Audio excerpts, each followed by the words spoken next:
In today's tutorial, I'm going to show you guys how to clear event logs in Windows. So this should hopefully be a pretty straightforward tutorial.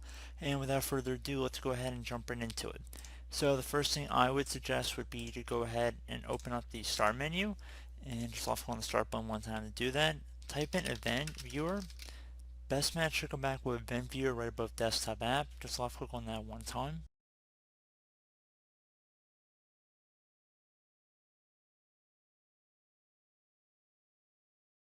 Now on the left side, you want to expand the Windows log selection. So either double click on the folder or left click on the little arrow next to expand.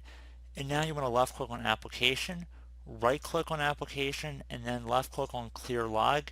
It's going to say you can save the contents of the log before clearing it, so you can save it before you clear it, or you just left click on Clear.